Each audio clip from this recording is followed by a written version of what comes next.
Morning, everyone. Welcome to the January 9th, 2025 Zoning Board of Adjustment meeting. If any member of the audience wishes to speak to an item on the agenda today, either Zoning Board or Planning Commission, there are speaker request forms over on the table along the left wall.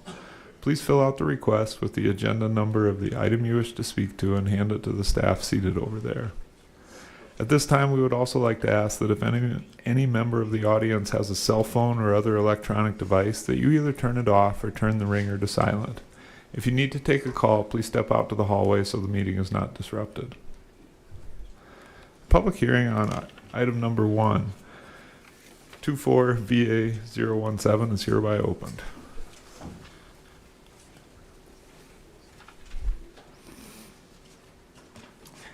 Good morning, Chair, Planning Commission. Cassie Hayes, current planning. The variance item before you this morning is 24 VA 017. This is a variance to allow gravel drive aisles in lieu of concrete or asphalt. This is property located up off of Deadwood Avenue North. Dual zoned property, half of it is General Agriculture District, half of it is Light Industrial District. Future land use of this property is rural residential. And access to this property is off of Deadwood Avenue North, which is classified as a principal arterial street on the city's major street plan. So what the applicant is proposing to do here is to construct the site preparations necessary for the future construction of the Lang 2 power generation facility that's going to be located on the eastern side of this property within that portion that is zoned light industrial district. So those site preparations do include construction of access roads or the drive aisles, storage yards, and security barriers. The main access to this property is going to be this road here to the south that you see here on the screen. There is also a proposed road to the north up here that takes access off of Deadwood Avenue North. That is just a temporary construction access point that will be shut down once construction is complete. So this request that they are asking for is so that they do not have to hard surface those access roads and drive aisles, as it would require over a mile of paving of a roadway, and it does bisect that general agriculture portion of this property, which is not necessarily a sustainable option to hard surface for that length of distance. The location of that future power generation facility is centrally located for Black Hills Energy and their operations, and it does provide for a reasonable separation from existing development and the public rights of way. And the siting of this being on the east side of a large acreage property, that part that is zoned general agriculture district is over 100 acres in size. So that does set it back a ways from the proximity to the right of way. There is also low traffic volume that is expected upon completion of that power generation facility according to the applicant, and they are willing to apply a dust palliative, so do some dust mitigation on these gravel roads if this variance is approved. So staff does feel that that is an appropriate request given the location of the property and the use on the property. This does also align with the development that is on the power generation facility directly east here that you can see on this. Those drive aisles through that power generation facility are gravel drive aisles as well. So this does align with what is already existing out there. So here is also a little bit of their phasing plan, so you can see how they're going to phase the siting, construct the site preparations for this project. This is looking at the property from Deadwood Avenue North. This that you see back in here is that existing power facility that's out there right now. That is looking a little bit more north. Again, a little bit closer to that existing generation facility. That is looking actually from Tatanka Road, looking north. And this is Deadwood Avenue, looking south and looking north. So staff is ultimately recommending approval of this variance request based on the criteria that the location and size of the lot and siting of this power generation facility and the site preparations that are needed do constitute special circumstances. This is a permitted use in the light industrial district. Low traffic volume and dust mitigation measures we feel are the minimum adjustment necessary given the location and use of this property.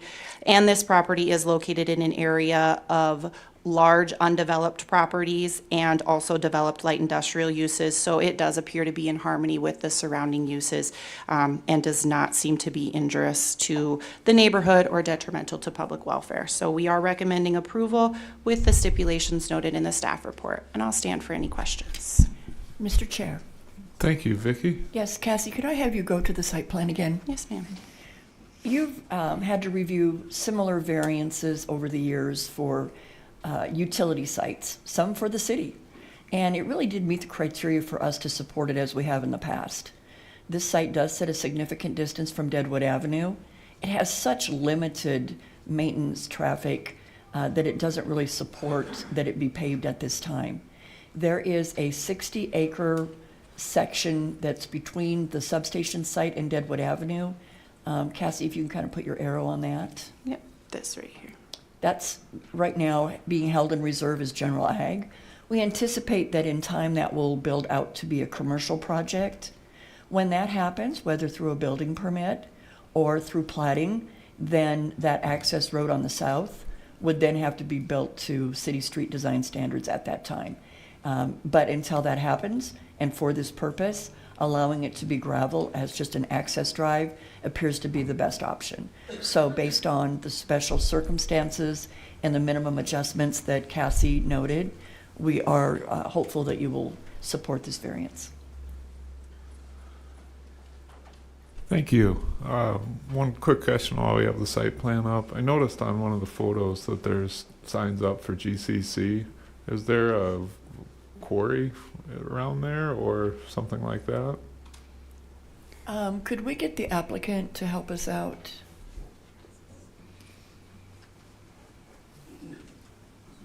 Mr. John Van Beek. I guess to identify my question off of that, is there shared usage of the road between the quarry and this future generation plant? John? Yeah, John Van Beek, Avid 4 Engineering. GCC has their, there's a mining operation that's to the south of here. Their access generally comes off of Tatanka, the end of Tatanka, which is south of this site plan right here. And so right now, there's a shared access between Black Hills Energy and GCC to get to the existing power generation site. The expansion here.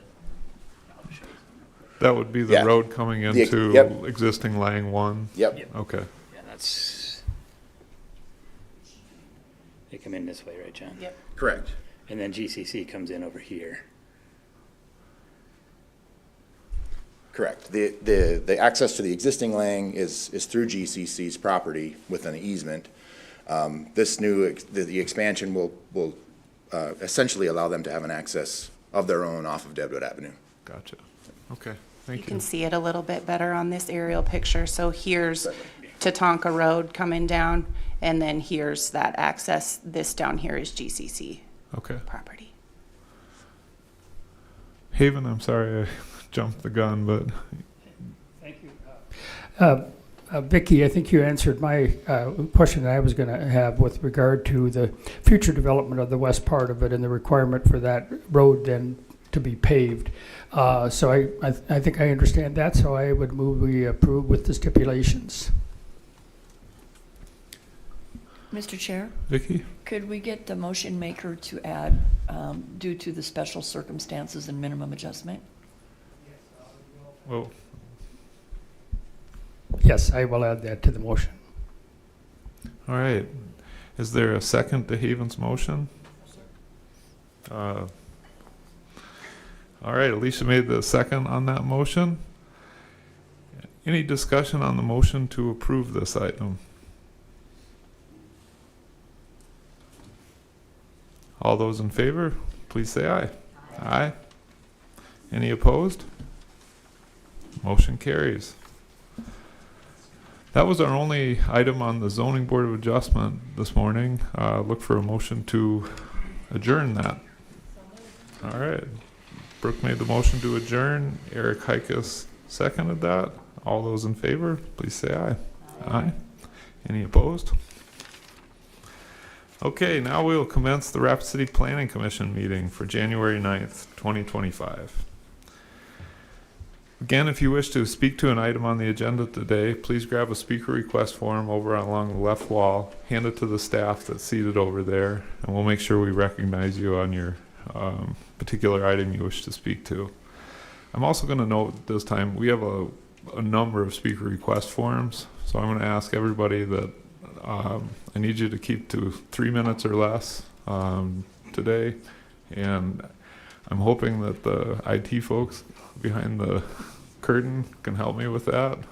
But as you speak to these items, if other speakers have made points that you want to echo, just say that. We don't need to do a full explanation repeatedly.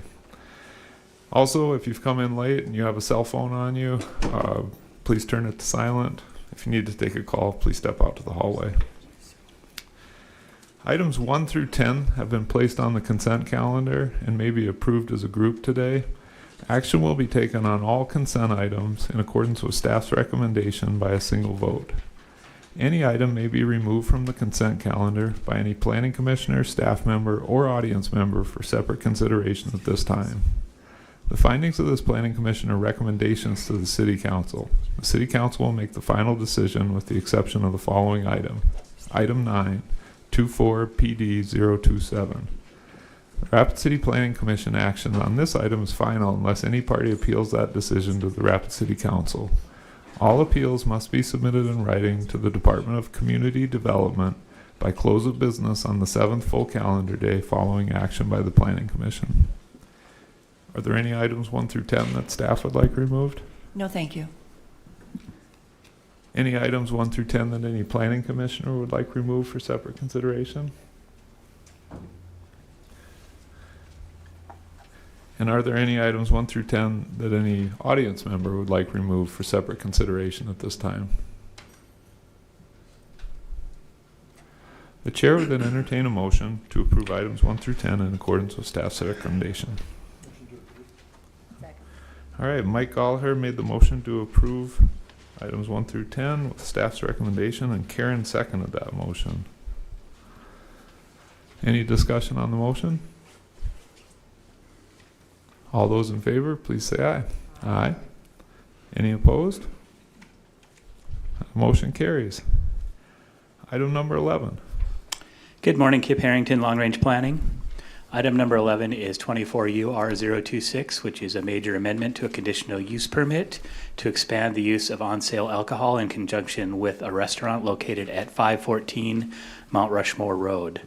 The property is outlined in yellow. You can see it is located at the corner of Mount Rushmore Road and St. Joseph Street.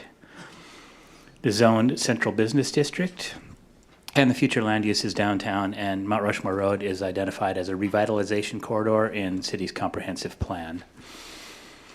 It is located at the intersection of 2 principal arterial streets, Mount Rushmore Road and St. Joseph Street. And you may note that this building is owned by Black Hills Works, and it is a multi-tenant building. There are currently 2 operating restaurants in the building, and the applicant has proposed to open a 3rd restaurant. So the first restaurant in the building was Bokujo Ramen, which is located in this suite at 516 and 518 Mount Rushmore Road. That is a Japanese-style restaurant that serves beer and wine. Then they opened up BB's Natural at 724 St. Joseph on the south side of the building. That is a kind of small plate wine bar type restaurant. And now this suite to the north has opened up, so they are proposing to open up a 3rd restaurant called Wild Card, which will be more of a fine dining, chef-inspired cuisine restaurant. This is the overall site plan. As you can see, there are multiple suites in the building. BB's Natural here, Bokujo Ramen here, and Wild Card there. There's a shared hallway between them, so they have access to the kitchens and alcohol storage in between all the restaurants, and they're not open to the public. Again, this is a closer layout of the Wild Card site with a dining room with capacity of 55 people, a bar area, a kitchen, bathrooms, and offices and mop sinks in the back. And again, a shared walkway, hallway behind that to conjoin with the other restaurants. Some pictures that the applicant provided. So currently Bokujo Ramen is located here at 516 and 518 Mount Rushmore Road. Black Hills Works occupies this corner suite, and this suite to the north, which was previously occupied by Black Hills Works Foundation, is now vacant, and that is where the proposed Wild Card restaurant will go. And this is the south side of the building on St. Joseph Street and shows the facade of BB's Natural. You may note that the applicant really doesn't propose to do any signage. They are content to do signs in the windows, usually neon signs or some sort of window graphics to bring attention to their location. Some site pictures I took yesterday. Again, this is the site from across the street on Mount Rushmore Road showing the ramen restaurant here and then the proposed Wild Card restaurant. This is looking across Mount Rushmore Road towards a city parking lot and a private parking lot. This is looking south along Mount Rushmore Road. The entrance to Bokujo Ramen is here, and we are basically outside the front door of the proposed Wild Card restaurant. And then this is looking north along Mount Rushmore Road. Press Start, Arcade, Bar, Pizzeria is right there. And pictures showing that the sign was posted. So again, this would be more of a fine dining type establishment, which is located in the downtown area, which is basically our entertainment district. There are approximately 16 on-sale licenses within about 500 feet of this location by my count. However, we do not feel that is really an undue concentration due to the fact that this is the downtown location where we anticipate residents and visitors to come for their entertainment, nightlife, and dining needs. The applicant is in the audience if you have any other questions. Otherwise, I stand by. And staff recommends approval with the stipulations as outlined in the staff report. Thanks, Kip. Eric Heikus? Thank you, Mr. Chair. Kip, out of curiosity, there was a art gallery with Black Hills Works there. Is that being displayed? Thanks. I forgot to mention that the Susie Kappa Art Center is also located in that building along St. Joseph Street. That is located right over here adjacent to BB's Natural. Thank you. Thanks for the reminder. All right, any other questions for Kip on this one? Comments? Motions? All right. Mike Gallagher made the motion to approve item 11 with the stipulations. And Brooke seconded that motion. Any discussion on the motion? All those in favor, please say aye. Aye. Any opposed? Motion carries. Item number 12. Good morning again, Cassie Hayes. Item number 12 before you is 24 PD 024. This is a major amendment to a plan development overlay to allow construction of a townhome. This is property up off of Tuscany Place, currently zoned low density residential 2. Future land use of this property is low density neighborhood, and access to this property is off of Tuscany Place, which is classified as a local street. What the applicant is proposing to do here is to construct a townhome across these two lots. Each townhome unit would be a 2-bedroom unit with a 2-car garage. This property is located within a plan development overlay from 2005. So there are a couple of stipulations on that plan development overlay that are what spurred this major amendment. Number one, there is a stipulation that all residences may have a 15-foot front yard setback, but garages have to have an 18-foot front yard setback. There is also a stipulation in there that the architecture of the buildings has to comply with the plans, elevations, facade that was originally approved in 2005. So what the applicant is proposing to do is to have an exception to both of those requirements. What they are proposing is to have a 15-foot front yard setback for the residences and the garages that are located on this property, and also they are requesting to deviate from the architectural design that was approved originally in 2005. There is some pretty steep topography on this property that does make way for a three-tiered retaining wall that is already constructed on the east side of this property. And the submitted site survey does also indicate that there is a scenic easement located on the south side of this property, which does limit the buildable area. So with that first exception that they are requesting, as I said, they're requesting to reduce the front yard setback for the garages from 18 feet to 15 feet.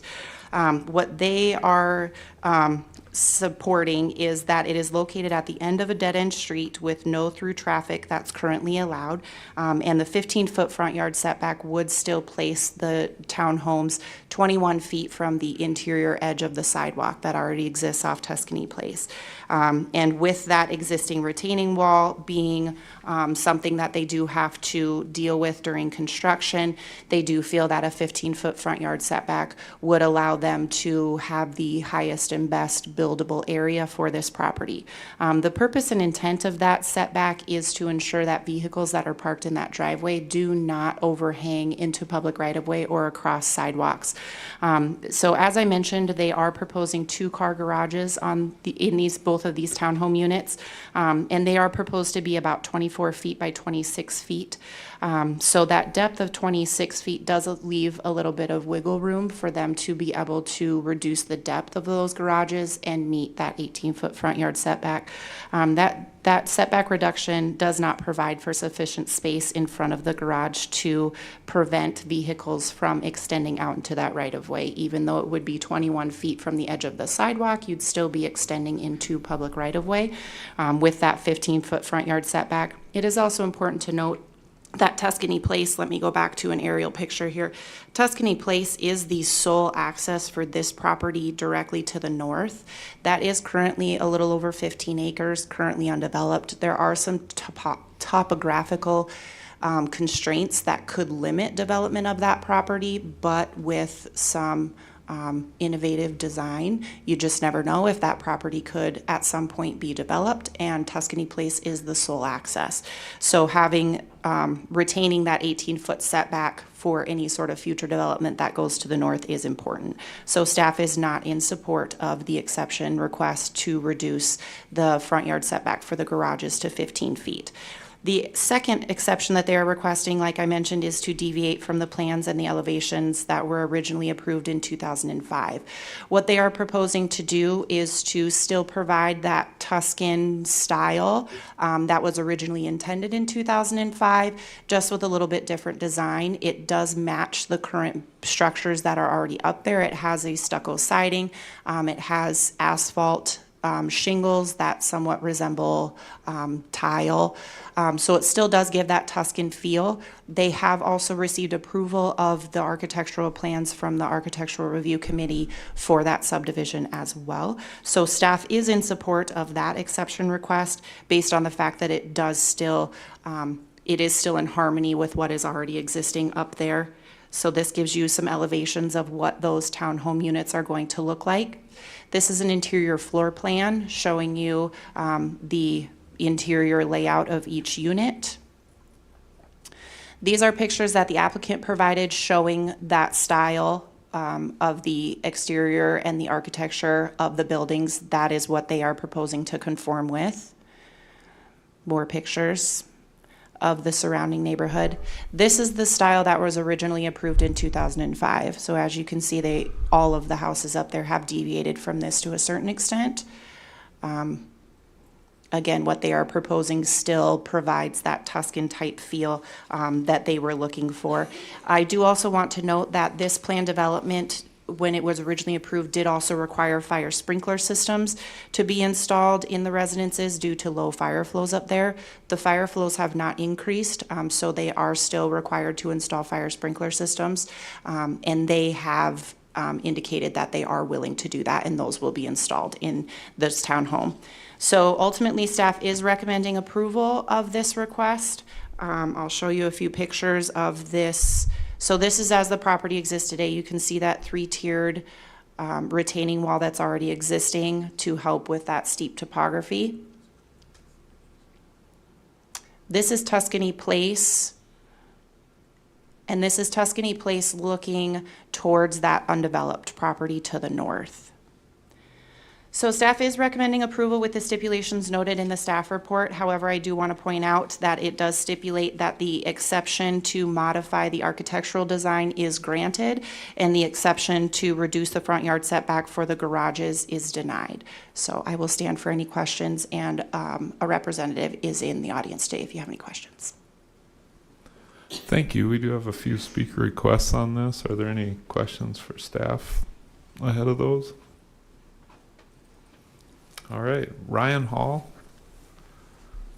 If you'd like to come up to the microphone. Once you're up, everyone, just please identify yourself so we can keep our record straight. Hi, Ryan Hall. I'm with Premier Properties. I'm an affiliate of Tuscany Properties, LLC, and Doug Bell, who is the proposed builder on here. He couldn't be here today due to a procedure he had done on his foot and is not mobile. So in regards to the setback, the reason why we feel that's ample space is the average car today is about 15 feet, with a full-size pickup being about 18 and a half feet. From the garage to the inside edge of the sidewalk is 21 feet 3 inches from our proposed survey. And we feel that's ample room, and that's why we would like that to be considered as far as being allowed to have that 15-foot setback. In regards to, Cassie covered the architectural very well. We just feel it's a misrepresentation to say it's different than anything else in the subdivision. Our plans comply with current covenants and all building standards of the subdivision. But if there's any other questions I can help with, I'd be happy to, but we feel that the setback being at 15 foot would still give adequate space for parking and to not infringe on the sidewalk or the right-of-way. Thank you. Okay, thank you. Bill Tully.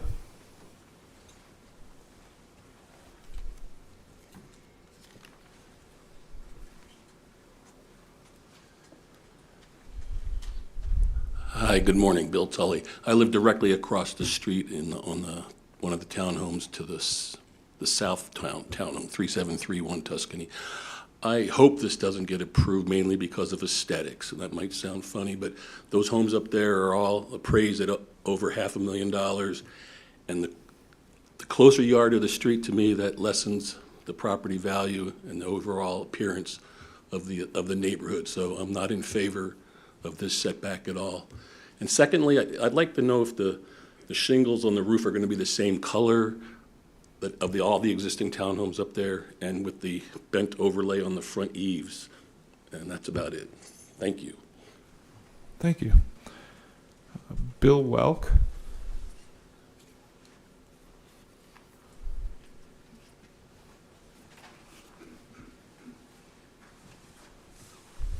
Bill Welk, 3721 Tuscany Place. I'm again also across the street from the proposed development.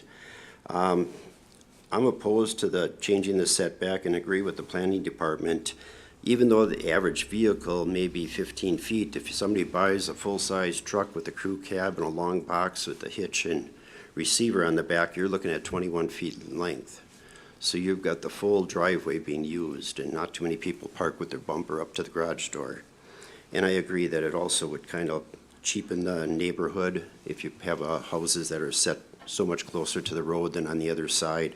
My driveway is 26 feet from the sidewalk. The garage is 26 feet from the sidewalk.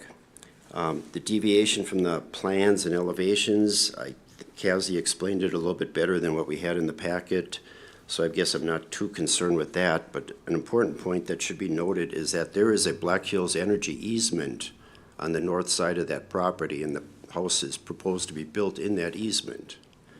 It doesn't show up on the site plan. Actually, I don't think too many people even know about it, because when Tuscany subdivision was first platted, that easement was only shown north and south through my backyard, which concerned me, so I contacted Black Hills Energy and I got the copy of that deed.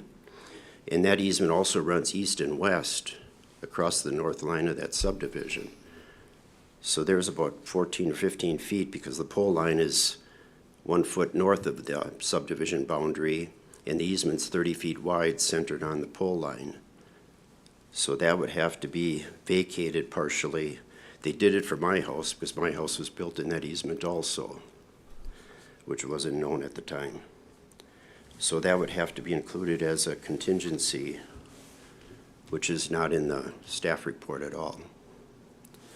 So just want to make sure you're aware of it. Okay, thanks. Thank you. Questions or comments from the commission on this? Eric Heikus? Thank you, Mr. Chair. I tend to concur with staff on the setback reduction not being consistent with requirements. Is there an HOA or an architectural review committee that has commented, or is that part of the process in this neighborhood? Just out of curiosity, or does that impact our decision today? Mr. Chair, Vicki? as Cassie noted in her presentation, the Homeowners Association does have an architectural review committee. They have reviewed this deviation, and they have approved it. Okay. If I may, there is no I'm sorry, Thank you. Gotta have you come up to the microphone in order to speak. Is it just with the neighborhood itself? Bill Tully again, 3731 Tuscany. There is no HOA. And according to the letter we got in the mail, there is an architectural review committee of one, Mr. Pat Hall. That's all I know.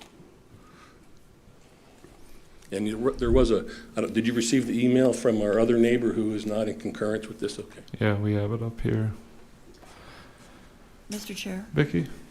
first, Eric, did that answer your question? It does, thank you.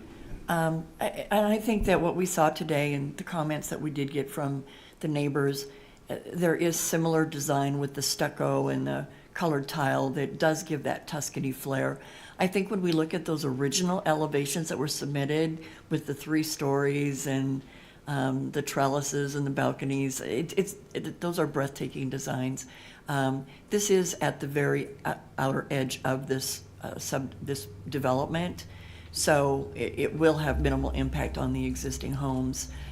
Just a reminder that right-of-way, as it's preserved today, we look at the street section, and if Cassie puts up that aerial again, it is a significant distance from the actual lot line. But right-of-way is not just for street surfacing. There's utilities in there too.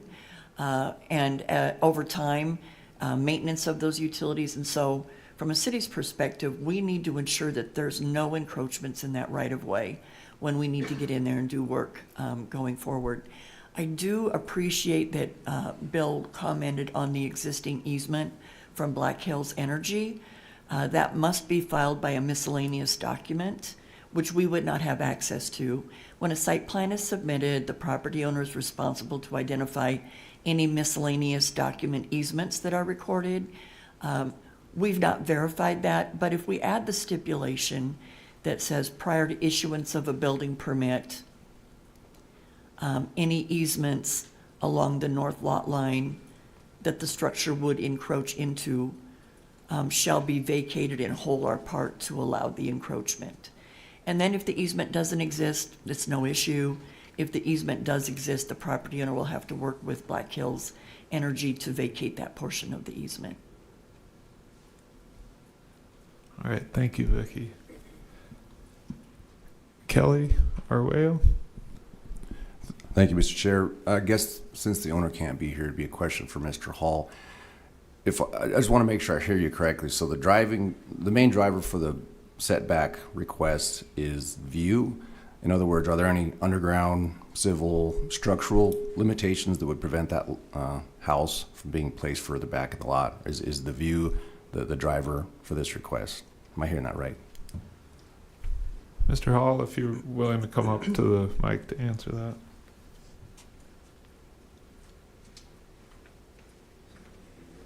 Hi, Ryan Hall. I'm here on behalf of Pat Hall. So the reason for it cannot be moved back further due to the existing retaining wall that's on the back end of the wall. I mean, it's a 3-tier wall, and to disturb that, it would be needed, to move that retaining wall, work would need to be done behind the neighboring houses, which of course that's not feasible to do.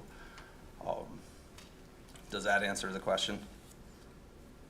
Somewhat. Is that the limitation that's been why the property hasn't been developed for this long? Yes. So I mean, we're looking at about a 0.29 acre lot that's platted as a townhome lot. So in order to build, the proposed plans have the 2 sides both being just under 1,500 square feet. To go much smaller than that makes it not to be feasible and would also, in my opinion, cheapen the neighborhood and devalue the neighbors' homes to go any smaller than that. And we are building the like style of that. To Mr. Tully's question about the tile roof. Yes, it's gonna be the same color, same likeness, same appeal as everything else at the neighborhood, so, but to go any smaller than that, we just feel it would devalue the neighborhood and not be feasible to build on that lot and would not provide the best use of the lot. But theoretically, a redesign, excuse me, redesign retaining wall in lieu of a stepped, precast retaining wall would allow the house to be set further back in the lot. Is that correct? In theory, but At it an would make it expense. not economical. Right, okay, thanks. Thank you. And one other comment too, just on regards of, the values of everyone else's, the proposed plans here, they'd be going to market at over $600,000 per side. So it is not the intent to cheapen the neighborhood by moving the setback. It's to increase everyone's value because a vacant lot is not going to increase anybody's value. So, thank you. Thank you. Karen? Thank you, Mr. Chair. Kelly asked the questions that I was going to ask. I'm not sure about the setback. I think from the city's standpoint, I think we need to continue with our requirements to have that setback and not shorten it up. So that's part of my comment, and I'm not sure exactly why the applicant needs it. I mean, I think they can architecturally make it work, so I just wanted to add that also. Mr. Chair, Vicki? to follow up on the comments that Karen just made and Mr. Hall, we agree. The actual footprint of the residence is very modest. We looked at that too. Are they just overbuilding the site? The residential component of it is very in line with what would be appropriate for a lot with these constraints. However, the garage is 26 foot deep. And looking through and visiting with our building official, your standard garage size is 22 by 22. So if we just take 3 feet, make it a 23 foot deep garage, we would get the 18 feet in front of the garage door, and it would still give them a garage size that would be in excess of the standard garage of 22 foot by 22 foot. Thanks, Vicki. Haven? Thank you for that explanation. That was kind of my question too. So the change to require the 18-foot setback could be made with the reduction in the depth of the garage to 23 feet. And so I guess I would ask Mr. Hall if what would be the problem of doing that, and is that something that could be built into the plans?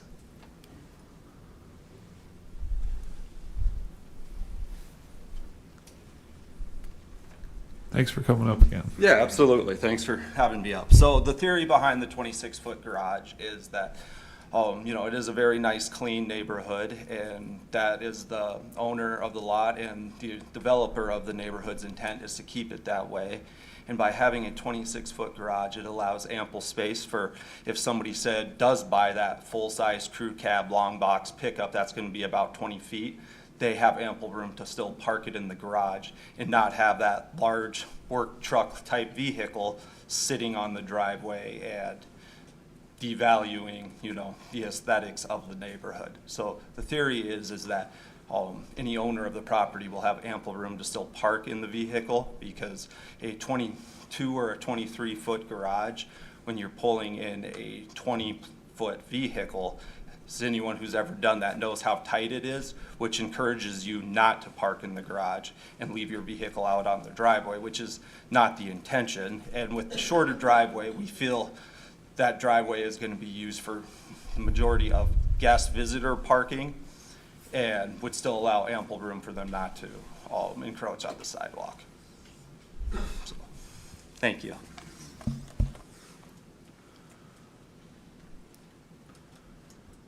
All right, other thoughts from the commissioners? Questions? Karen? Oh, Alicia, sorry. Thank you. I think I tend to agree with the staff's recommendation and the other planning commissioners on the 18 feet setback for the drive from the garage. But my remaining question is with one of your neighbors who couldn't come today at 2428 Holiday Lane, and the concern around the Architectural Review Committee. It seems like there's a discrepancy if that exists, but that they, as long as the changes from 2005 comply with the covenants, that, you know, it makes sense for the changes to be accepted. So is there a way to verify, I guess, maybe it doesn't matter if there's an Architectural Review Committee, but that the changes are part of the covenants that all the other members are prescribing their designs to? Mr. Chair? Yeah. Since there isn't a homeowners association, which, by the way, we do not enforce or represent homeowner association rules and guidelines. This is in a plan development. The plan development was approved with set elevations, and Kelly, if you can pull those up again. Or Cassie. I got a lot of K's in the planning department now. There we go. So when you look at that, that is what was presented to Planning Commission originally. And so when we looked at the elevation that was submitted with this project, we determined that that triggered your review.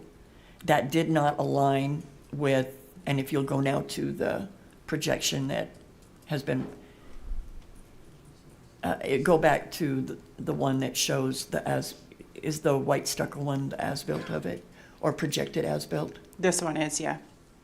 This is what they're Okay. proposing. We saw a deviation from that. That doesn't look as Tuscany as the original one, but yet with the stucco and the roof element and the colored tile, it still represents that design standard. And so we're supporting it. But at the end of the day, it is your decision. Now, whether there was a one-person architectural review team, and Mr. Hall, maybe you can help us understand that again, too. I'd like to clear that up, because where that came from, the original documents of 2005, which those covenants have been overruled, there was a HOA at that time, there was a one-person architectural review committee who was Mr. Pat Hall. Those covenants no longer exist, but those covenants and those original documents are what sparked the whole review over the plans. So that's why we referred to that and Mr. Hall's comments about, approving it. And, the intention is 100% to look just like the existing homes up there. I mean, that's his number one priority, is to preserve that. So I hope that clears that up about the review committee. So thank you. Alicia, anything further? Well, that was good. Thank you. Okay. Karen? Thank you, Mr. Chair. I'm going to make a motion that we approve the major amendment that we have in front of us with the stipulations to continue to have an 18-foot setback, so that would be a no on that request, and to approve the architectural feature. Mr. Chair, Vicky? if we could have the motion maker also add the stipulation that prior to issuance of a building permit, that any encroachment into easements be addressed. Thank you. I forgot that part. That's okay. Okay. All right, Karen made the motion as stated with basically the stipulations as listed from staff, with the added stipulation regarding easements being vacated prior to building permit. And Eric Heikus seconded that motion. Any further discussion on the motion? All those in favor, please say aye. Aye. Any opposed? Motion carries. Item number 13.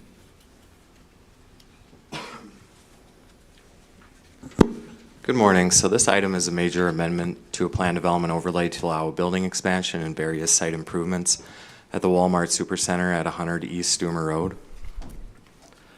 The property is zoned general commercial district with a plan development overlay. Future land use is mixed use commercial. Property is located north of Catron Boulevard, which is classified as a principal arterial street on the city's major street plan. So this is the proposed floor plan. It's going to be 1,530 square feet in size. The space is going to be used for coolers, freezers, space for dollies, and this is meant to accommodate Walmart's online retail business. And then this is a site plan of the expansion. The pickup spaces in this area are being increased from 9.5 feet in width to 12 feet in width. That pickup area, Walmart's pickup area, is being expanded to the front of the lawn and garden center. And the expansion itself too will be for store associates. It's not going to be part of the general sales floor. So these are elevation drawings of that expansion. It's going to be 16 feet and 8 inches in height.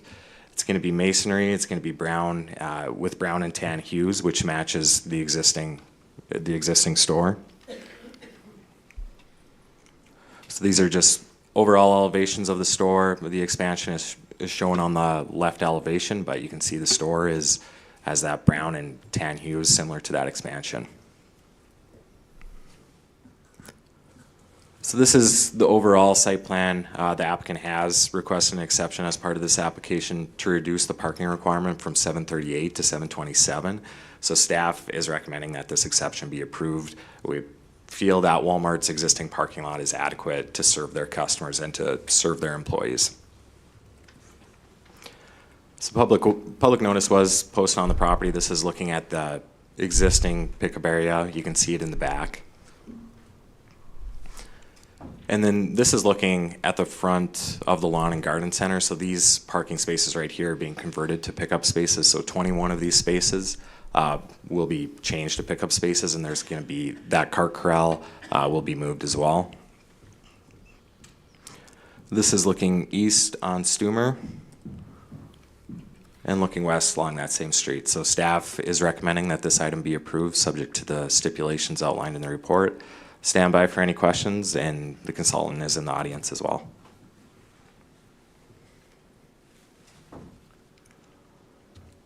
All right, thank you. Any questions on this one? Comments? All right. Mike Gallagher made the motion to approve item number 13 with the stipulations. And Kelly seconded that motion. Any discussion on the motion? All those in favor, please say aye. Aye. Any opposed? Motion carries. Item number 14. So this is another major amendment to a plan development overlay to allow a townhome apartment complex at 2320 East Anamosa Street. This development is going to be known as Phase 2 of Shepherd Commons. The property is owned medium-density residential district with a plan development overlay. The south adjacent properties is the location of Phase 1 of Shepherd Commons, and that was approved in 2022, and that phase included 271 dwelling units. Future land use is urban neighborhood. The property is accessed by East Anamosa Street, which is a principal arterial street on the city's major street plan. So this is the proposed site plan. There's going to be 80 dwelling units and 8 buildings proposed. This property is going to be subdivided into 2 lots. The western lot's going to be developed first, and the eastern lot's going to be developed second. So this is the landscaping plan that was submitted. The applicant has requested an exception to the landscaping requirements to reduce the landscaping on the western lot by 11,212 landscaping points, and to reduce the landscaping on the eastern lot by 14,309 landscaping points. So staff is recommending that this exception be approved contingent on a tree buffer being provided along the street frontage and contingent on that tree buffer being provided along the north property lines to buffer to those residential properties to the north, and everywhere else on this site that isn't occupied by a building or by parking area is going to be landscaped. So these are just example townhome elevations. 7 of the 8 buildings, they're going to be 2 stories in height. One of the buildings is going to be a single story with a walkout, a single story with a basement. And the building's going to be finished with hardy board siding with earth tone hues. So this is just an example of the floor plan. Each unit is going to have a 2-car attached garage with a driveway. and they're either going to have a concrete patio or deck for the tenant. Public notice was posted on this property. This is looking east along East Anamosa and looking west along that same street. So staff is recommending that this item be approved, subject to the stipulations outlined in the report. And once again, the consultant is in the audience.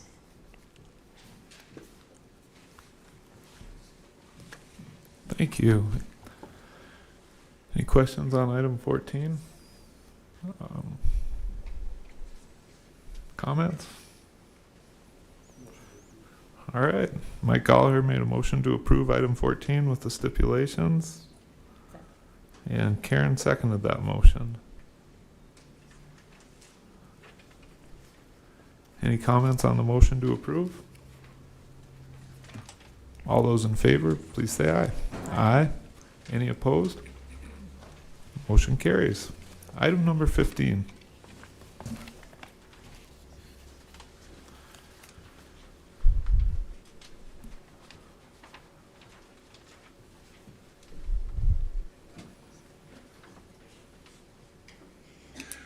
Good morning, Chair, Commission. This is Jessica Olson with Current Planning.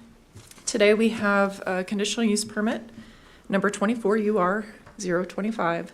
This is for a mission. I'll clarify. The actual use would be a warming shelter. The mission is the category in the land use definitions that it falls under because they're providing a nonprofit service that provides food and shelter to persons. So this is at 710 Kansas City Street. This is the First Presbyterian Church. We are fronting Kansas City, also fronting 7th Street with an alley in the rear. They access off Kansas City. That is a one-way in their parking lot that goes back to the alley there. This is within the Central Business District, also in the downtown. And it's fronting a couple local streets, does have access to Mount Rushmore Road and St. Joseph, which are principal arterials. So I'll just go through the operational plan first, and then we'll look around the site as well. So the facility is currently used, we're looking at the ground floor. There is 2 more floors, the more first-ish floor. So the lower level is more of a split type. So they do have windows along these parts of the buildings, and then there's more of a first floor, which is the sanctuary and some other rooms, and then a 3rd floor, which has more additional rooms that are used for other uses. So the primary use here is the church and Sunday services, as well as the Sunday school. There are other auxiliary uses in the building throughout the week, and so they have some homeschool programs that operate between 9 a.m. and 4 p.m. That's primarily on the 3rd floor, so 2 stories above what we're looking at here. And then there's some other things like choir rehearsals, committee and ministry meetings, business, office hours, Bible study, and 12-step programs. And then occasionally they do have like funeral services and other kind of events that are held in the facility. So the proposed warming shelter would operate outside of the church hours. There may be some overlap with something like a 12-step program. You'll note in the operational plan as well, they're not proposing to host a warming shelter on Saturdays. That's because of the timeframes with the Sunday services, because they wouldn't be able to get out of the building by the time the Sunday services start. So the proposed operations would be in our coldest months, October 1st through April 30th, and then again Sunday through Friday between 5 p.m. and 8 a.m. They do anticipate intake would be at 5:30 p.m. and with that have an assessment to make sure that people are medically able to be there. I will note this is a low barrier entry, so that includes intoxicated clients, and I think that's where a lot of the concerns for being able to mitigate issues around that are going to stem from. They have 3 employees that would be there all the time. One of them would be serving as a security guard. Excuse me. And then 3 to 6 additional volunteers for meal service, which would be at 6 p.m. and 7 a.m. So serving dinner and breakfast prior to those leaving the facility at 8. Thank you. Oh no, this isn't gonna help. I need water. Sorry. So no outdoor activities, and again, no overlap with other functions. I will note, this is proposed to be located in the First Presbyterian Church. Haysapa Community Alliance would be running the program and providing the staff and volunteers. They're calling it the Common Grace Warming Shelter. It's proposed to serve 10 to 20 people per night. Reserve shelter primary, so they're gonna prioritize women with children, and families. But would take in anyone, if they have space, if those, priority people wouldn't be filling it at that point in time. They do have a cleanup crew at least twice a day. And the food itself would not be, there is a kitchen in the facility, thank you, but it wouldn't be used to prepare the food. So we do have a stipulation that if they ever do use that kitchen facility, that they would need a grease interceptor and of course a hood if there's a need for the hood system. I will also note that there is a stipulation of approval. The mission use, or even just having this amount of people in this room, triggers the need for a fire suppression and alarm system. Excuse me.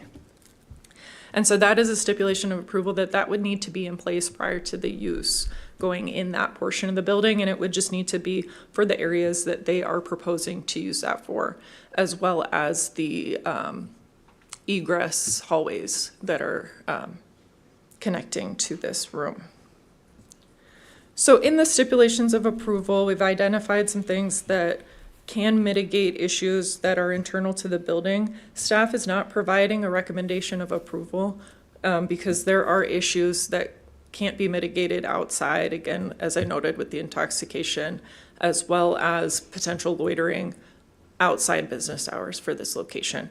And just knowing that this is downtown and around some of our tourism uses. So I will stand for any questions. Oh, sorry, I always forget to do this. Looking, this is actually where they would enter this back portion of the site. This has access to that social room. So we're looking northeast. They did post signage, so they meet their notification requirements.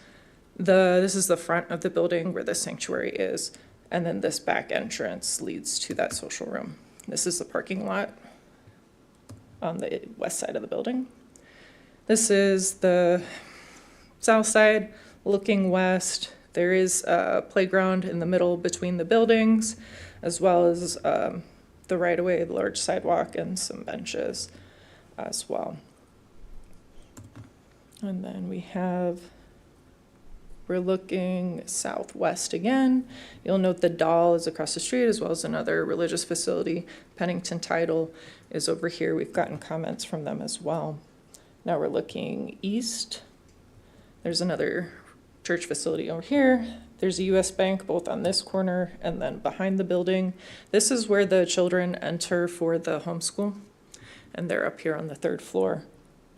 So there is not necessarily overlap, but they're about an hour apart time-wise on the morning when the warming shelter would close and the homeschool children would come in.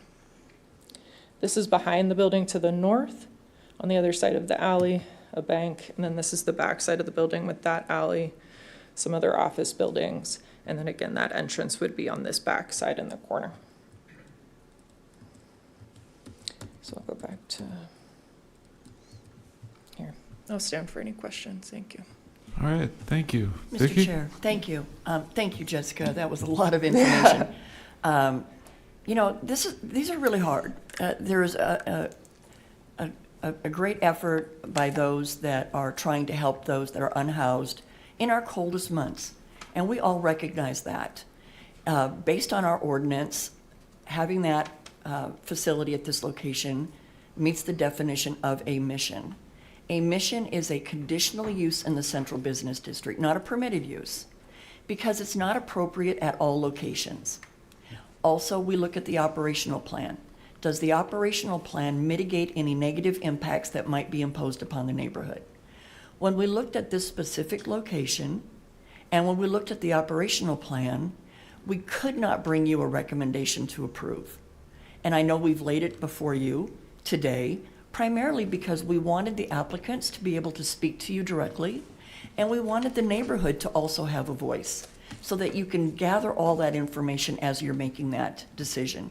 For us, one of the concerns is that they are allowing intoxicated clients.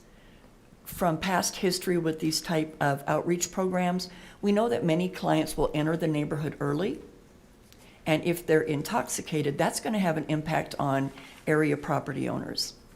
In addition, because of the church activities, the school that's within the church, granted there appears to be a separation of about an hour from the time these guests would leave and the school children would arise, but again, there's often lingering in the neighborhood before and after the doors open for these outreach programs, and there seems to be some concern with having children coming in while these clients are coming out. Most importantly, though, when we look at our downtown area, this in particular is an area of some very high-end commercial and outreach cultural activities. It's also a very high pedestrian area, as well as an area that experiences a lot of tourism. So when we're looking at the conditional elements of whether or not this should be allowed, we have to look at the impact of those things, impact on other commercial businesses, impact on pedestrians that are trying to enjoy the downtown area and tourism, as well as the operational plan. So again, we turn this over to you. I'm sorry we're laying this at your feet today, but we really wanted to see what concerns and what clarifications that the applicant could bring today before a final decision is made. Thank you. Thanks, Vicki. As noted, we have a number of speaker requests on this one. If there's no objection from the commission, I'll start into those. All right, Seth Malott. And again, remember 3 minutes. Timer will go up.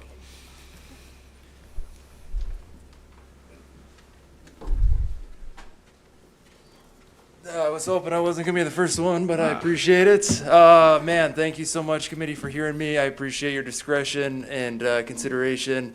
And thank you, Vicki, for the clarification on that. And Jess, I am speaking as a proponent of my friend Adam opening his church to the least of these.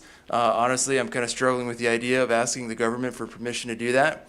But to be fair, I think it's Romans 13:1 that says that all authority is appointed by God, and we must submit to that authority, so no pressure. I wanted to say that in terms of alcohol use, you know, the alternative is they're going to be on the streets. You know, God bless Adam. He's committing at least 3 volunteers over nearly a 12-hour period. We're going to ensure that they're not going to re-intoxicate while they're there, so that's a benefit. I think that when it comes to allowing these individuals shelter and food is an important service to the community. I don't know what the alternative is. As we know, resources are limited. I know that our mayor, who is a friend of mine and I respect, also feels that the government should kind of phase out of this obligation, and that's an opinion I differ from. I don't know what else outside of churches opening up we can do. Maybe open up our homes or do nothing, and I'm not okay with that. I also, I think there's a little bit of cognitive dissonance within our government. I know in August, we had considered changing the hours for selling liquor from 7 a.m. to 10 a.m. We heard testimony from doctors, police, fire, even a mother who had lost her son to a drunk driver at 7:30 a.m. But I think the point was made by the owner of Mr. Liquor, who is concerned about his loss of sales and the inconvenience that it would be to him. Ultimately, the council, not you folks, but the council voted in favor of keeping liquor being sold at 7 a.m. And the argument was that government shouldn't impede free commerce. And so when you're considering this, I would ask that you use the same concern that was used when looking at the conviction of a liquor salesman as well as the conviction of a pastor. Thank you. Thank you. Clark Kramer.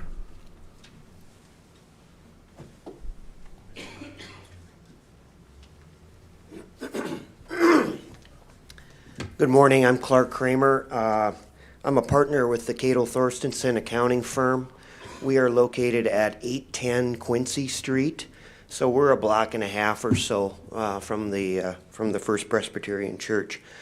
On behalf of Cato Thorstensen, I would just like to raise a couple of concerns that we have with the, excuse me, the proposed warming shelter.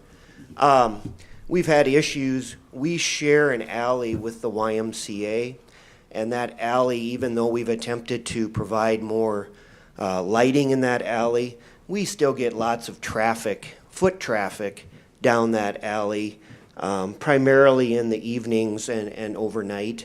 If we look at our security cameras that we have around our property, we see people traveling up and down that alley at all times of the day. We've had instances where people have been sleeping on our property and other things on our property. We've made various calls to local law enforcement and things like that. So we're concerned about traffic, increased traffic, foot traffic around our property. The second item I want to stress is that, as you know, we are very, very busy and work late hours for a portion of the year, generally January through April. And we have people leaving our building at nighttime after working all day. They're walking to their cars, which could be up to 3 or 4 blocks away.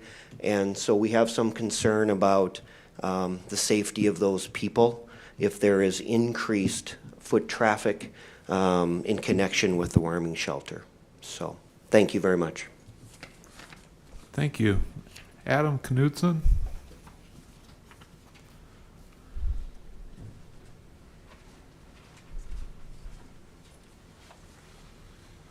Hi, good morning. Adam Knudsen, pastor, head of staff, First Presbyterian Church.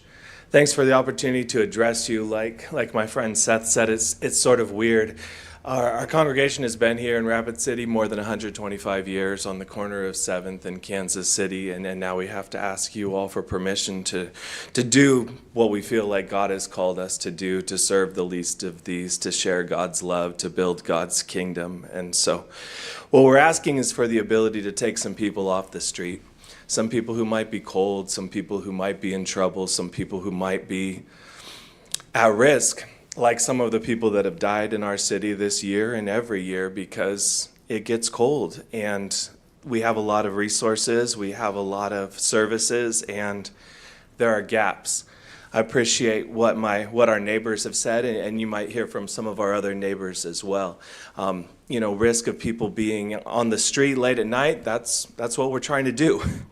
When folks are walking to their cars at 9 or 10 p.m., hopefully some of the people that might be a concern to them will be asleep in our facility. In terms of increasing traffic in the area, people sleeping in alleyways, people are sleeping in my courtyard. That's why I'd like to be able to put them to bed inside in the thousands and thousands of square feet of heated space that our church has that sit empty every night while people sleep outside in the cold in our city. In terms of increased traffic, these people are in our neighborhood. These people spend the day at the library, which is just a short block down the street. They sit in the library charging their cell phones and using the free Wi-Fi and comfortable spaces and heated rooms and restrooms, and then they walk down the street to the corners. In terms of impact on tourism, I think that's inevitable. Of course, people freezing and dying in our storefronts is less advantageous. The months that we're talking about are not the highest months for Rapid City's tourist industry. We're talking about keeping people warm and safe between October and April. And so, my request, our congregation's request, is that the city would allow us to do what God has called us to do in discerning how we can serve the people in our community to the best of our ability in sharing God's love. Thanks for hearing us today. Thank you. Al Johnson?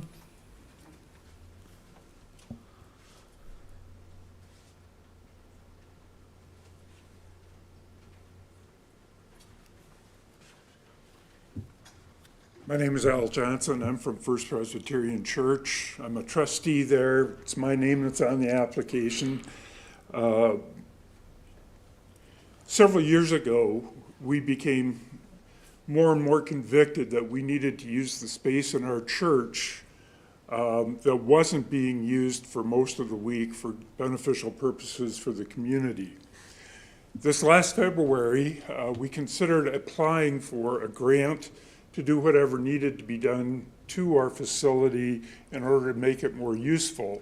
We brought in historic structures, architects, and engineers to look at our structure, and they determined that with concrete floors, concrete ceilings, ceramic masonry walls,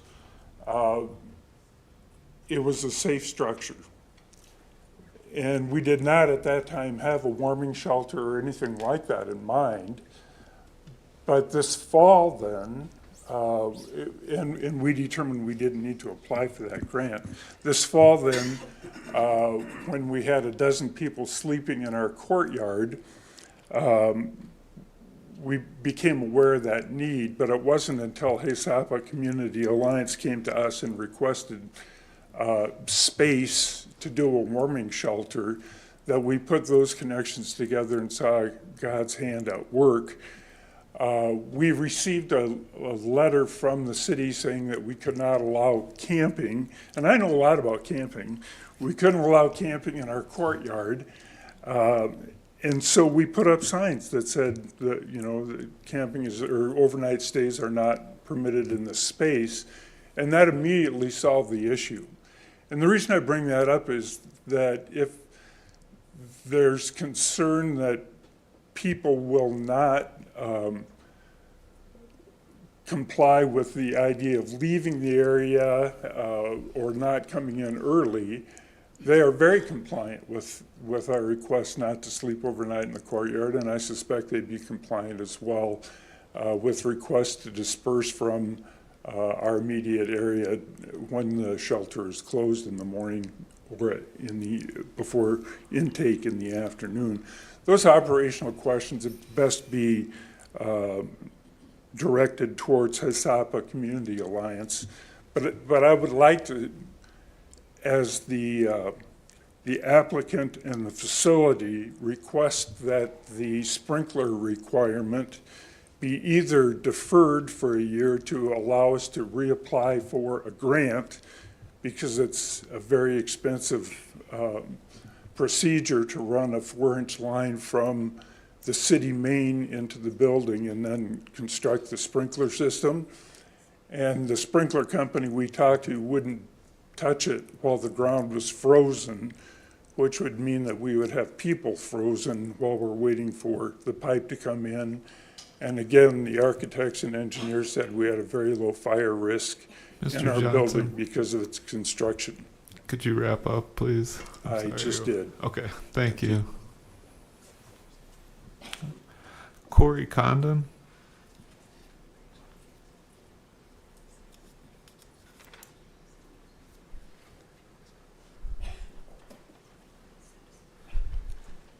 Morning, Corey Condon.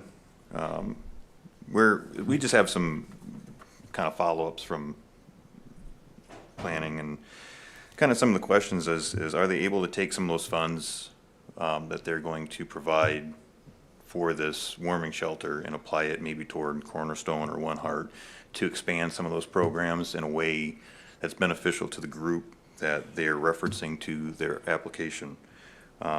There are and have been unintended consequences from warming shelters at Faith Temple and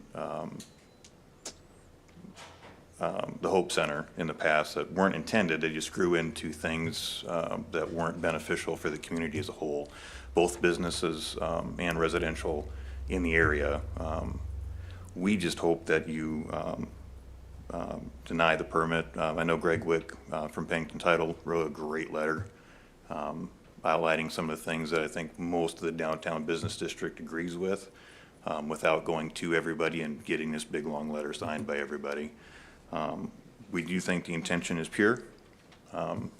We just think that there's, again, unintended consequences, even for the church, having to fill out grants, having to pay someone to make sure those grants are applied appropriately, and so on. But that's all we've got. Thank you guys for your time. Thank you. Richard Bensinger?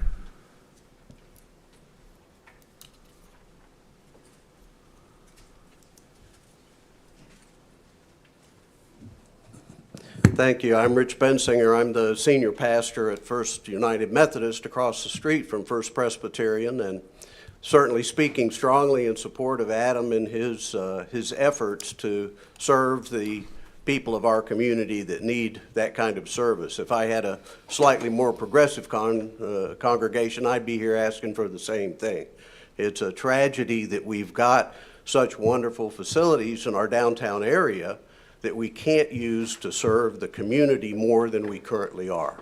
And so I applaud him for being able to get his board of trustees to support something like this and take people off the streets. I would want to point out that after the Hope Center closed, we leased that building that the Hope Center occupied to a security company.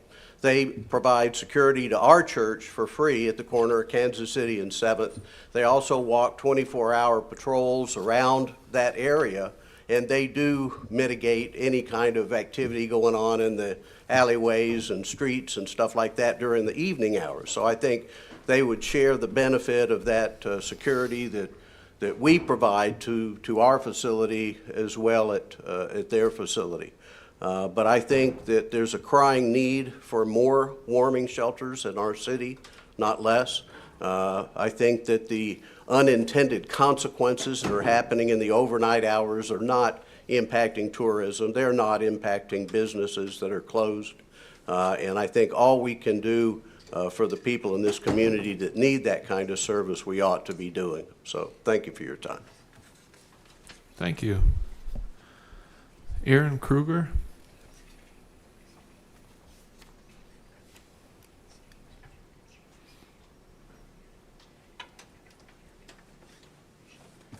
Good morning. My name is Erin Kruger, and I'm a downtown business owner of Fifth and Main Furniture by Freed's. I work downtown every day, and my family's owned the business since the early 90s, but I've been here since about 2015, so the last 10 years. So I feel like I have a good observation and feeling for downtown activities and what's happening every day. I do appreciate and respect the mission of First Presbyterian Church, and I deeply understand that. But I'm here to voice my concerns. My concerns, similar to what you've heard today, is safety. The shelter plans to accommodate only 10 to 20 individuals nightly. And given the need that I've seen every day, word will spread that shelter is available and people will flock to the area. However, many people are going to be turned away. And with the limited capacity that's available, the people that are turned away will result in loitering, trespassing, and other unintended consequences in the surrounding area. And I can say this because I've seen it firsthand. We have, like I mentioned, a downtown furniture store, so we have a loading dock. And when individuals are turned away from other shelter areas, they often seek refuge on our property. Over the years, we've dealt with unauthorized camps on our loading dock, which brings not only safety hazards, but things like drug paraphernalia, trash, and frankly, human waste. Beyond the physical toll, these situations create an environment that is unsafe. We also have a predominantly female staff who are leaving after nighttime dark hours, and then coming in early in the morning as well. So I guess my main concern is with this is the amount of people that this will serve. It's not enough, in my opinion, to make a difference without resulting in unintended consequences by turning more people away. So I would encourage you to deny this application at this time, and I thank you for hearing my concerns. Thank you. Jim Haar?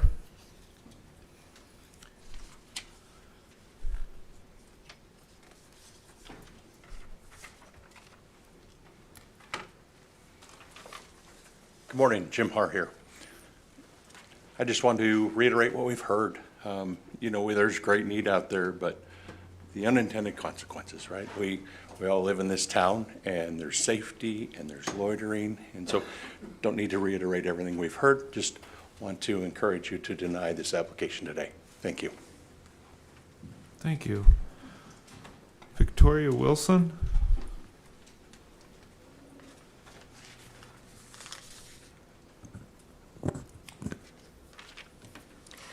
Hello, I am Victoria Wilson. I work across the street at the Doll Arts Center. I am a white female with brown hair, a multicolor flannel, and blue jeans. I would like to start by reacting to other people that have spoken. The loitering already happens, period. Any increased traffic, they have to go somewhere. They will be in Rapid City no matter what. I would rather they be warm. The only consequence of this is people living. Now, to go on to what I have prepared, I come here as a hardworking member of the community who works just across the street from this proposed warming center. I have to speak on behalf of members of the public that often aren't able to attend meetings like this due to being at work, taking care of their children, or who are otherwise too busy just trying to stay afloat. Many of those that work here in Rapid City are at any moment one medical emergency, one layoff, or one bad day away from being in the exact same situation that would require us to utilize warming centers and other resources that the city has seemingly been working to get rid of the past few years. I was beyond disappointed when the Hope Center closed because I believe that as a society, we have a responsibility to support those in our community that face these most difficult hardships. Otherwise, we fail the community as a whole. I would like to remind anyone here speaking against the approval of this conditional use permit, this warming center would be a public service graciously provided by members of the community that would save lives.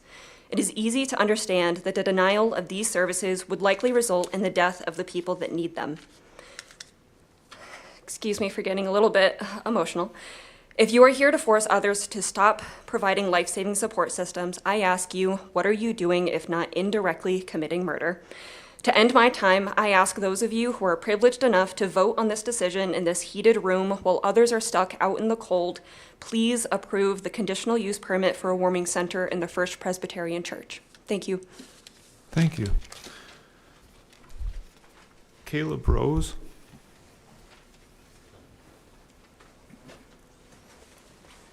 Mr. Chair, members of the commission, my name is Caleb Rose. I own Black Hills Vapors on 7th Street. I don't own the property. We lease. We've been there for about 11 years now. It's a vape shop / we sell hemp products as well. Right now I have a female employee who works the store till 9 p.m. If this were to go through, I would probably just have her move and we would hire exclusively people that would be more comfortable working in the area at that time. Our employees have to walk around after 9 p.m. I would simply say if we are going to approve this, let's consider the consequences that everybody else has been talking about that I would echo as well with the inebriation, and that just magnifies the problem. If we could simply say, yeah, it's a warming shelter, but you need to be sober, I think that all the business owners here would be in support of it. So thank you for your time. Thank you. Mueller, I'm not willing to take a... Julie. All right, thank you. Thank you for hearing us today. I do concur with a lot of the people that are opposed to this center. It's not that we don't want people to be warm. Again, it's just kind of like the Summer Nights thing was, it's location. And we have the Care Campus and One Heart. You know, we have those facilities. Perhaps they could work with those down the road a little bit. But since the Hope Center has been gone, you don't find, let's say when they go to the bathroom, we'll just say, you don't find that anymore. You don't find puke as much anymore. You don't find all their blankets or coats or whatever that they're laying around. We had a terrible problem with the homeless when they were down there because it's just kind of kitty corner from us a little bit. We had people who didn't want to come down anymore at all and shop because they got tired of being approached by, you know, homeless people, and some of them got pretty aggressive. So we would just bring their orders out to them. A lot of people have noticed that the Hope Center is gone now and that it's a lot better environment. It's still not perfect, but it is a lot better. You know, it is a safety issue. In February of 2019, my little sister was in the back of the store doing the books, and our huge front window was busted out. by somebody who was on drugs or whatever and angry in February at night. And it was dark. And I mean, we had a lot of damage. We had a ton of heat loss. We had to get husbands down to the store to put wood up. You just don't know. You just don't know what could happen. So we're trying to run a business in the business improvement district, and I think that's probably why the bid tax was started, and I won't go into that, but we would like to keep it nice and safe for everyone. And now that the big hotel and apartments are next to us, that alley is even more, so they could come down the back alley from 7th to 6th Street. And now there's, we have renters also that go from there to the parking lot at the end through the alley. They don't feel comfortable going through the alley at all at night, and our oldest renter is 76 years old. So we try and help her to remember to bring her car around to the front. But I mean, there's issues because they like to stay at night, you know, behind these buildings where the wind is maybe not blowing as much. So it's not that none of us don't care. It's just that we really, really do not want this at this location because of the negative effects it can have on the businesses that are down there trying to survive. So thank you very much. Thank you. Lila Melhoff.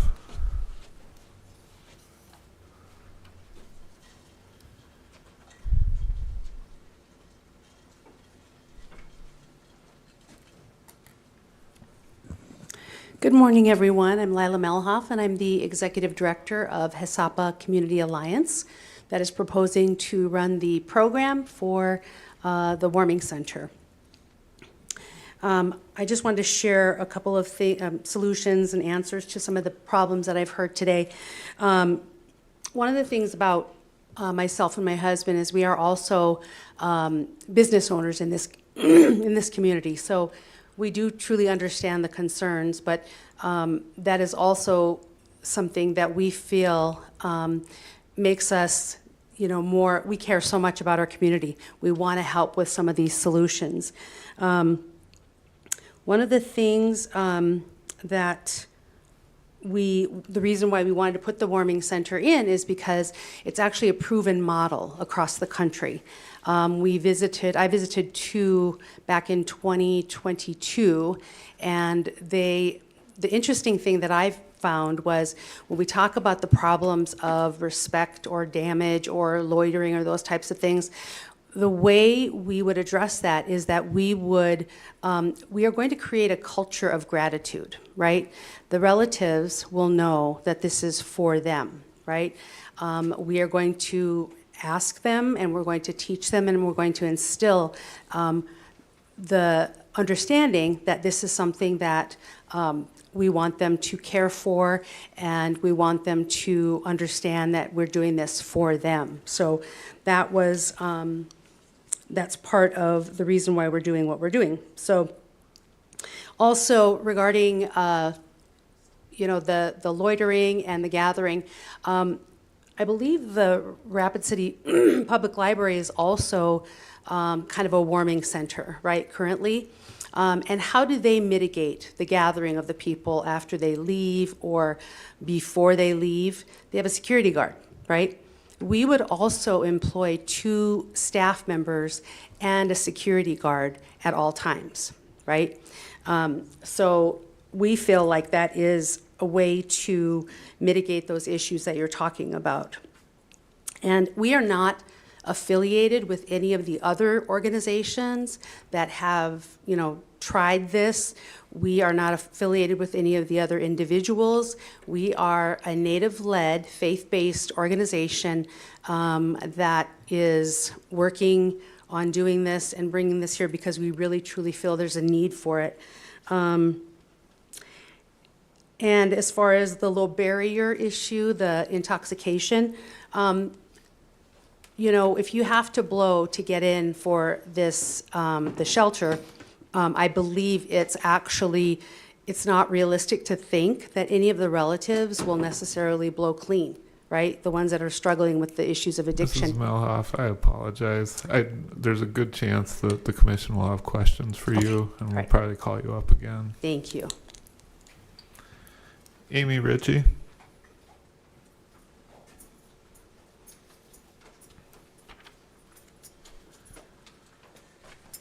Good morning. My name is Amy Ritchie, and I am the administrator for the Black Hills Regional Homeless Coalition. And I just want to take a second and take a look back over the last few years in Rapid City and the number of organizations that have tried to do something and their conditional use permit or their whatever has been denied, and they've been stopped, or they haven't received the permits that they need. I would submit to you that no matter what happens, if we don't do something, the homeless population is going to continue to grow like it does. If not there, where? It has to be somewhere, and it's been years of people trying to find a proper location, do the proper thing, provide a warming center, save the lives in the wintertime, and continually things are getting denied. Don't get me wrong, I understand the business perspective and people that live in that neighborhood. And yes, there is crime and there is things they have to deal with due to our homeless population. But the hope is, if we provide them a place to be that's safe and warm, that they won't be in your back alley scaring your employees, that they won't be, camping in your parking lot or your backyard or sleeping in your boat or your garage.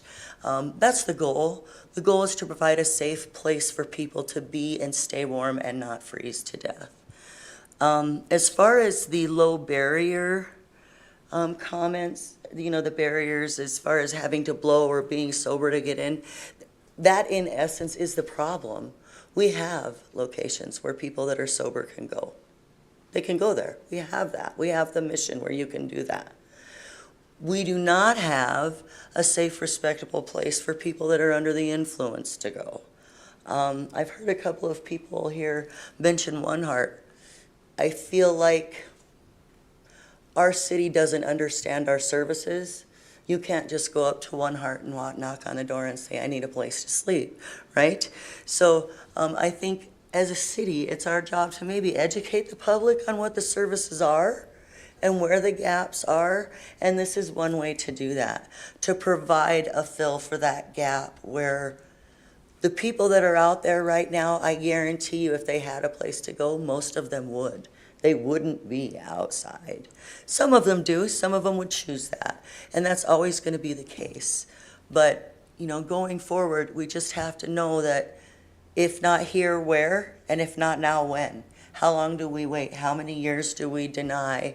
Continue to find reasons, good reasons, some of them, for not having a place. We need to do something, and the sooner we do it, the better. Thank you. Thank you. Ryan Marks.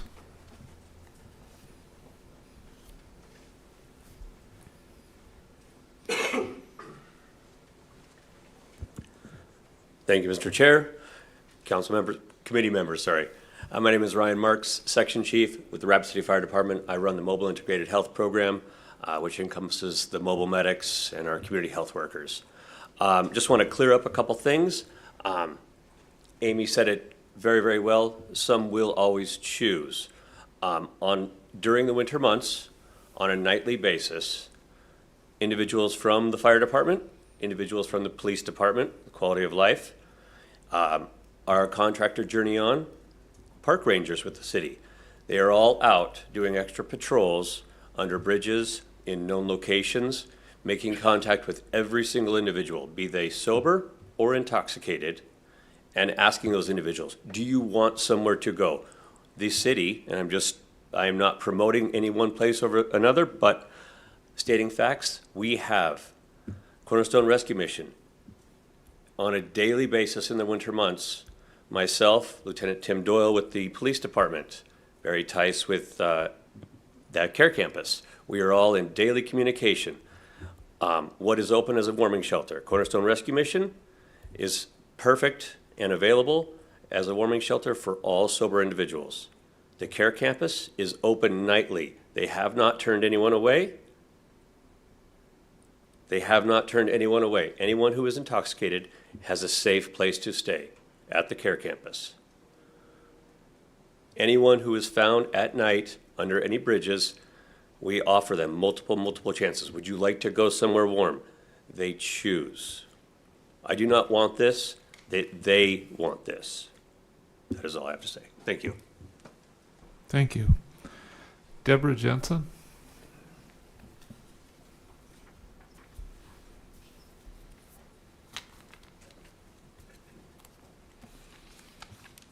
Good morning. Thank you. Appreciate the opportunity. I must say that I have known Lila and I have known Al Johnson and a number of people for a number of years. And I know that Lila is not only a compassionate person, she has a lot of experience. I used to go to her dress shop, so she's a downtown businesswoman. Of course, she has been involved with city government for a long time. And Al Johnson, of course, a businessman. And they're wonderful, compassionate people that know the community. But I gotta say, I have some experience as well. I have 28 years of broadcasting experience that I started in 1976 in Rapid City. I have over 20 years of business experience. My husband and I just sold our business on Mount Rushmore Road a year ago. And because of those two experiences, I feel like I have kind of a, and also I've been involved with a number of organizations. And I've got to say that when it comes to a community, the retail community in Rapid City is one of the most compassionate communities in probably all of South Dakota. And I also happen to be on the South Dakota Board of Retailers.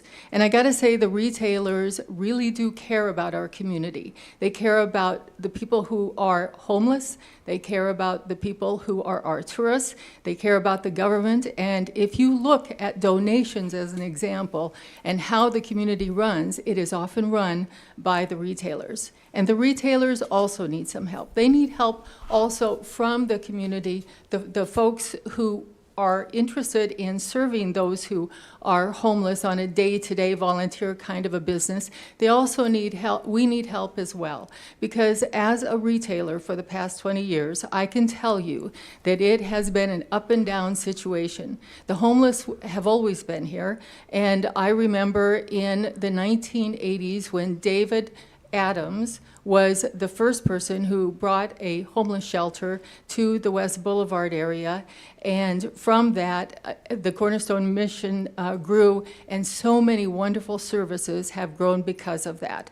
The care center, so many organizations and so many churches have helped so much. But as a business owner, previous business owner in Rapid City, and also talking to other businesses, there are so many concerns with those folks, especially who are intoxicated or inebriated in some way. I can tell you my husband has had to clean up around our business a number of times, and it hasn't been just graffiti. And there have been things like, sexual paraphernalia, as an example. There have been needles, there have been bottles, lots of bottles, broken glass, and he's even had to use a scoop shovel for a few things. And we're not the only business that has experienced that. The Mount Rushmore Road Group has had to... I'm sorry to cut you off, but we've reached the 3 minutes. Thank you. Thank you. That's the end of the speaker request forms I have. Is there anyone from the audience that wasn't able to speak that wishes to? Once you're up at the microphone, can you identify yourself? And maybe after you're done, fill out a request form so we make sure we have our records right. Thank you. My name's Lorian Peterson. I am the board president for the Hope Center. I guess I just really have a question. It seems like there are people who try to do things the right way with the right process, going through the correct avenues and working through the process, bringing things here for approval. But not everybody does that. And so I guess my question is, places like Woyaton Lutheran Church, they've stood up warming shelters for the last several years outside of approval, and that's been able to happen. They're currently providing a day center with lots of services, many of which the Hope Center used to provide. And they, I don't believe, have a conditional use permit to do that, even though they are operating as a shelter. And so my question is, where is the consistency in policy? If it's a policy, it's a policy for everyone. And that just doesn't seem to be the case. And so the folks at the Presbyterian Church want to do this. They're going through the correct avenues and meeting a lot of resistance, which is understandable. I know that there are concerns and they are valid. But if we're going to let some churches provide services without a condition, get approval and don't have any consequence, get approval and don't have any consequences, and other people don't get to do that. So what's the policy? What does the city want? Are we going to have equally enforced policy for everyone? Are the rules the same for everyone, or are they not? So thank you. All right, thank you. Now we're to the commission. Comments from the commission on this item? Questions? Anything you need clarified by the applicant or anybody else?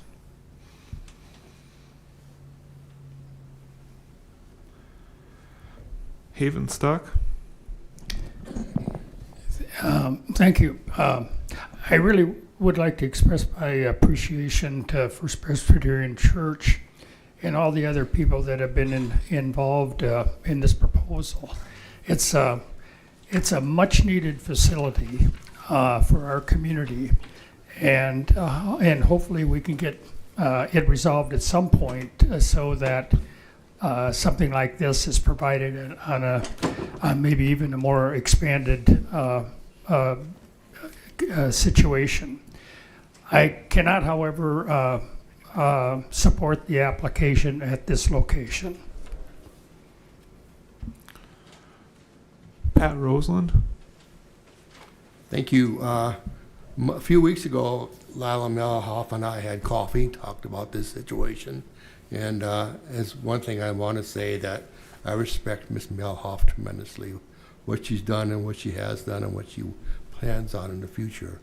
But I've heard from many constituents over this last couple of days, probably a week, this is my ward, and they are against this. And I just feel like those people, my constituents, voted me in to do their will as much as possible. And though I don't agree all the time, I cannot, I guess, be in favor of this. As a city council member, I realize that we have the quality of life people, the mobile medics, Journey On, do a tremendous job. I mean, tremendous job. And I respect them just as much as I respect you, Lila. And there are places for them, for the homeless to be, and like was stated by earlier about with they're asked, you know, along the bike path, that is basically the police officers and the fire department go through the bike path, I'm sure every night, 2 or 3 times a day, and make sure that those who want to help get help, and those who don't, they can't force them. And so Rapid City's doing a tremendous job, I think, at this point. We can't do everything, but we are providing a service, and the county's providing a service for the houseless. And I just feel like, and it was told to me by one of my constituents, they didn't want another Hope Center, which unintended consequences could end up being. So I just want to let you know right now, I do not support this, even though I respect you tremendously, Ms. Melhoff. Thank you. Karen Bowman? Thank you, Mr. Chair. And reviewing this even before today, when I was looking through the staff reports and some of the things that were there, I had a list of comments, questions, those kinds of things. Number one, I appreciate the Presbyterian Church trying to reach out and do what they can. I'm familiar with the area because our church is just down the street from the Presbyterian Church. I guess number one, we've been approached at times to say, why don't you do it in your church? And our congregation said, no, we can't do that. We don't have a way to secure a special area to start with. And it's just overwhelming, I think, for people. I guess the questions that I came up with were, number one, is it ADA accessible for people to go where they're going to go? We haven't heard anything about that. Karen, do you want to What? ask and answer these, or? I don't know how to do that. I got so many Okay. questions, so Gotcha. I thought I'd just kind of run through them, and then Okay. maybe somebody could help. Vicki could come in and help on some of the questions and stuff. I apologize. That's all right. I could do it one at a time, but that might take a long time. I didn't know, they said they're going to house up to 20 people. What happens when there's 40 people standing outside, or, what are you going to do with the rest of them? It needs to be fire sprinklered, and I know they've requested that to be continued for a year to allow it to happen. I don't know if that's allowable by our rules. I think that the question, are the people going to sleep on mats on the floor? What's happening there?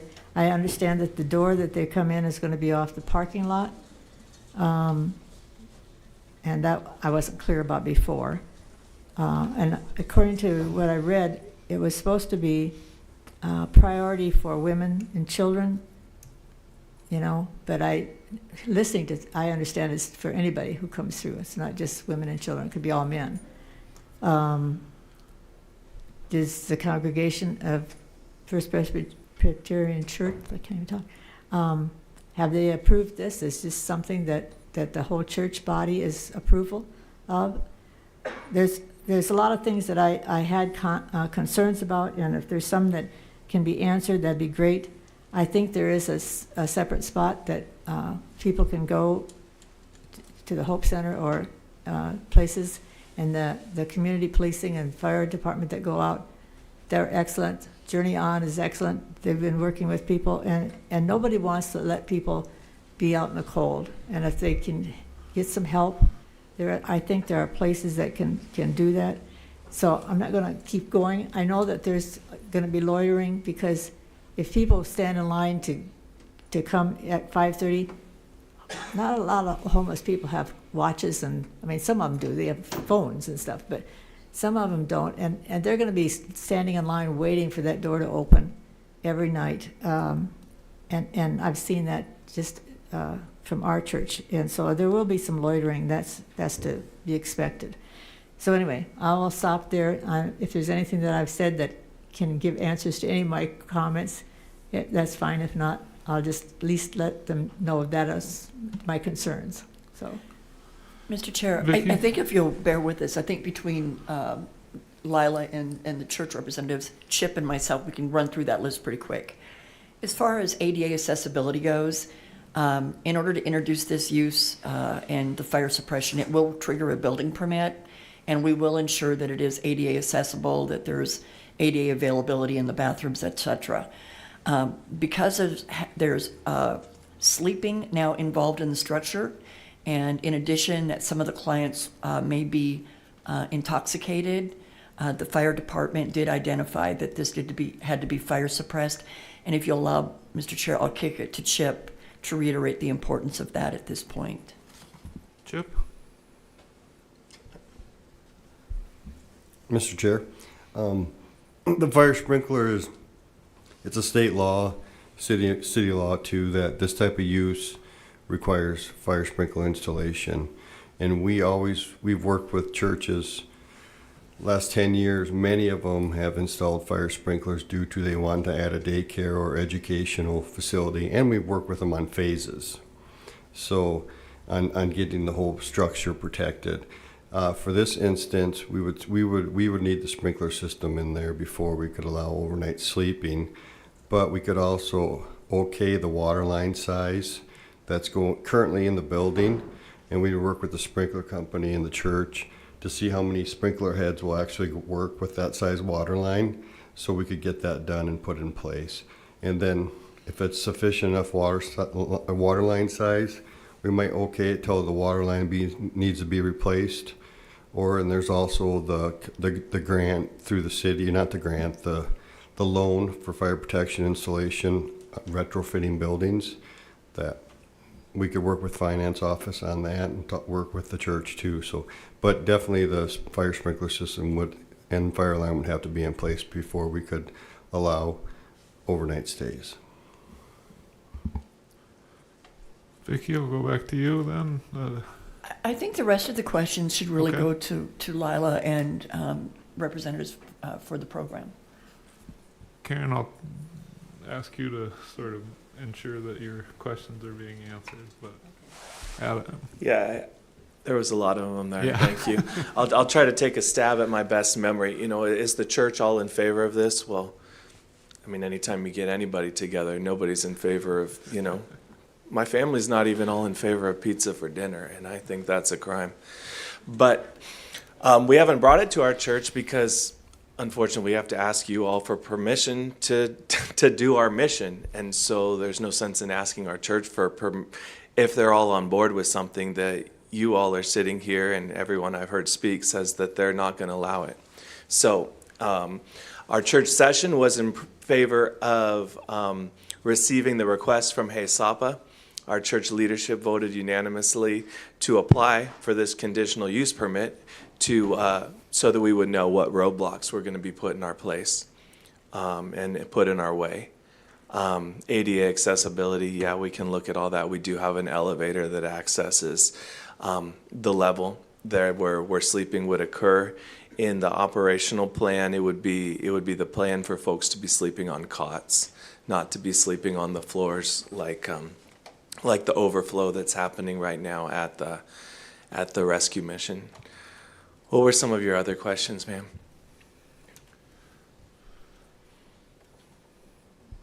I'm looking at them just a second. Yeah, no problem.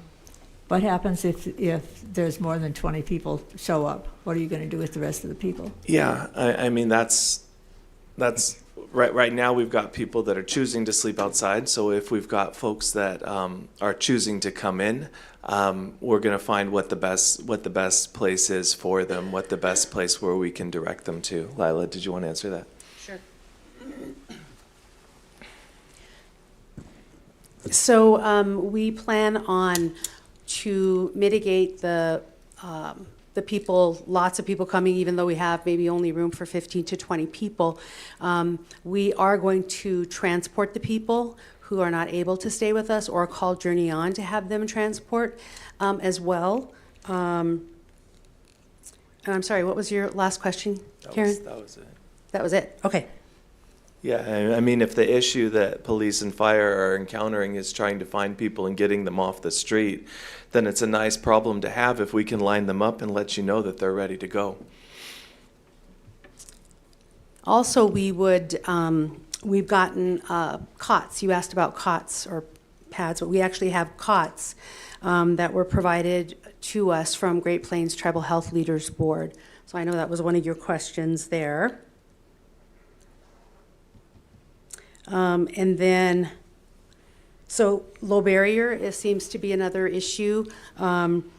So there's something that occurs when someone who is intoxicated but is not allowed to re-intoxicate that occurs, after 8 to 10 hours.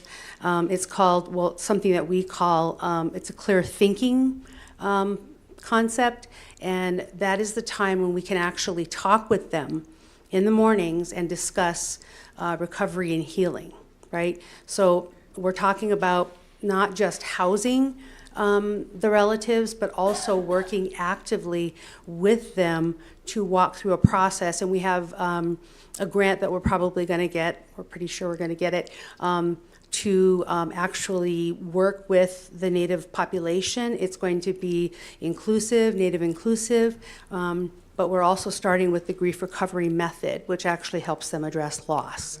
So we're going to work on the trauma that is underlying the mental health issues and the substance use issues as well.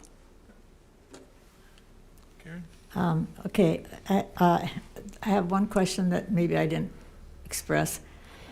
Somebody who does the assessment when people come to the door and they want to get in, what kind of an assessment are you going to be doing? Are you going to say you're too drunk, or how do you do that? Right, so we look at their behavior. And I visited with Tanya Horn, who is actually the executive director of the Kalispell, the Flathead Warming Center up in Kalispell. And she stated that it's a behavior issue. You can kind of watch and see, and there will be training provided to the staff people and the volunteers that are there on how to recognize some of these things, just visually. I think we'd be able to do that. Asking people to blow, I think, is something that would probably be discouraging to them. But, we can see, are you able to, make your bed? Are you able to store your items? I think it's something that when we look at them, we'll be able to assess that visually. Okay. Those are my main questions. I think overall, no matter what you do, there's going to be loitering. I just knowing what we deal with at our church and what's happened over the years, I know that people are really good people. There's some people who are homeless that are excellent, and they have a need to help each other and stuff. But there are also some that come through a lot, especially people who are not from this area. I know we've had recently had a lot of people that, I don't know where they come from, but people we don't know. A lot of our people at our church know the homeless, a lot of the homeless, and they're fine people and stuff, but and it's just the alcohol that makes them that way. But then there's some that come through that are not, and they're the ones that have caused disruption, I guess.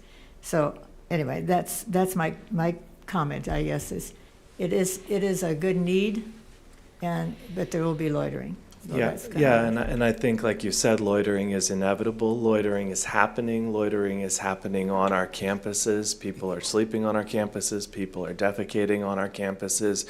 And we're trying to find a better option for that so that I'm not scooping up poop on my way into the office in the morning. And, in terms of people being intoxicated, if they spent 10 hours in our shelter without access to alcohol, very few people will still be intoxicated at that point, as opposed to staying out on the street trying to warm themselves as one might. And so, are there people there? Yes. Is this going to increase the flow of people more than what already exists?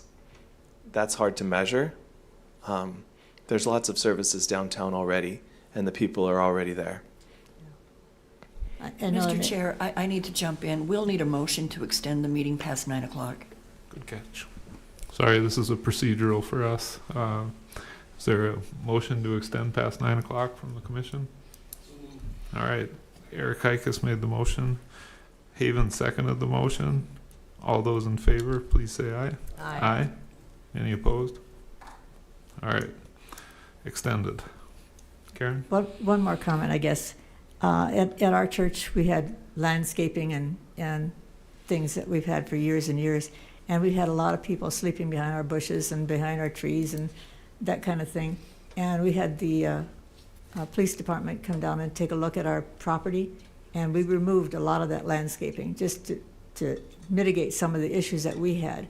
And I don't know about the Presbyterian Church. I know that courtyard that they've got is ideal for people to be in, and I understand that. So it's really big and really beautiful, and that's where I would sleep if I was unhoused. And it's hard for me to blame the people that do, but I'm asking for your permission to invite them inside. Okay, that's it. I'm going to stop for now. Let somebody else talk. Thank you both. If there's further questions, we may ask you back up. Eric Heikus? Thank you, Mr. Chair. This is a tough one. I have great respect for Al Johnson. I have great respect for Greg Wick. These are both my friends. I really appreciated the comments I heard today.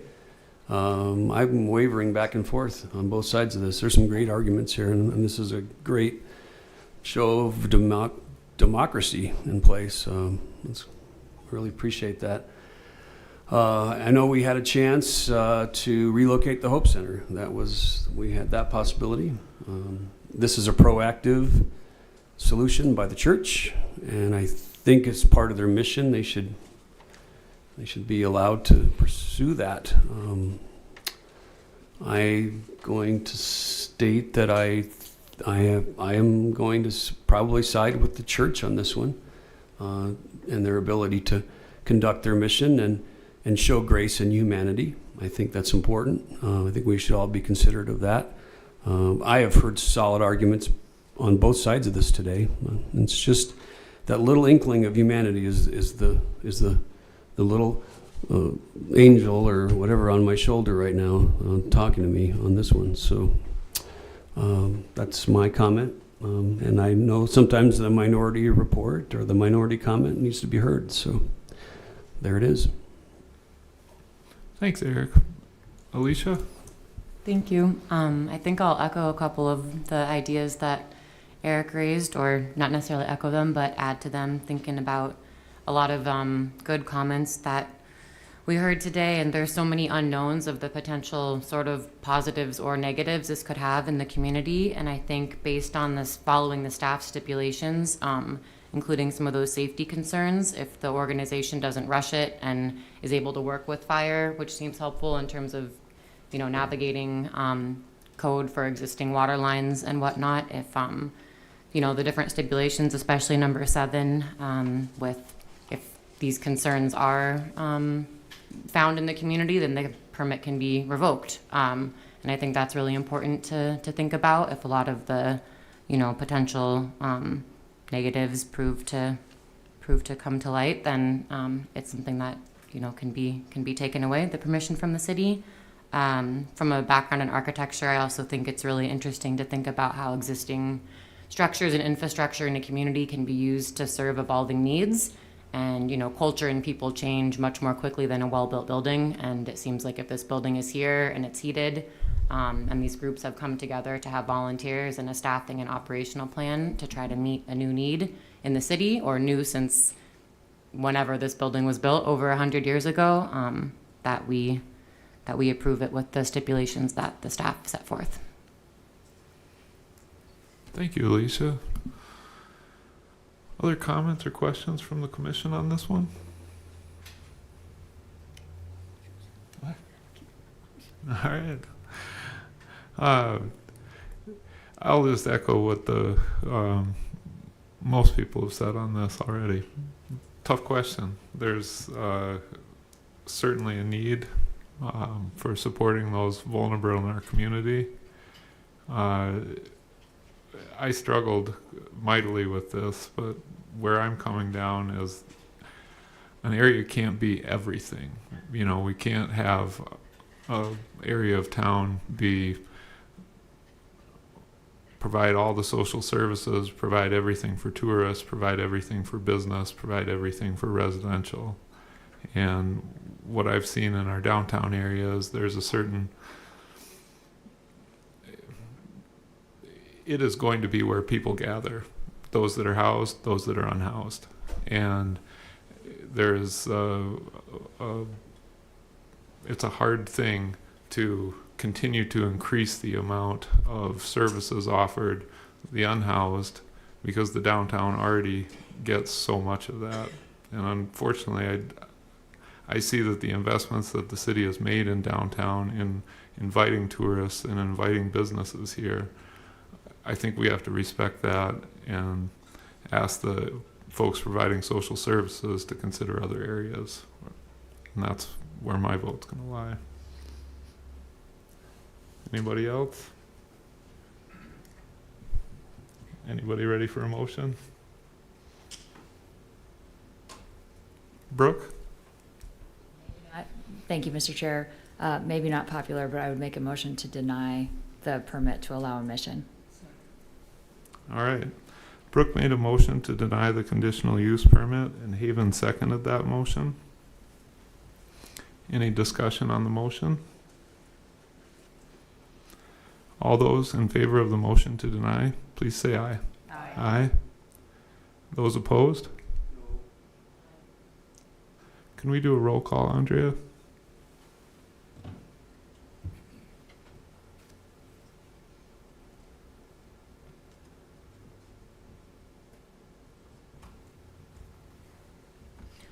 Arguello?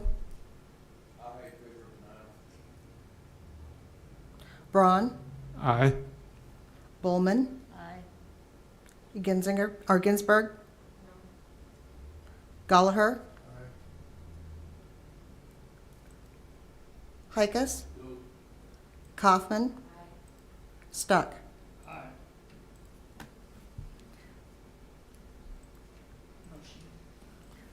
I have,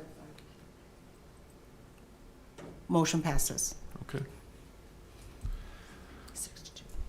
All right, 6-2. Thank you all for your comments. That takes us to the end of the agenda today. Are there any planning commission items or staff items, Vicki? No, sir. Stay right. warm out there. The roads and sidewalks are slick. Anything from the commission? All right, Mike Gallagher made the motion to adjourn. Karen seconded that motion. All those in favor, please say aye. Aye.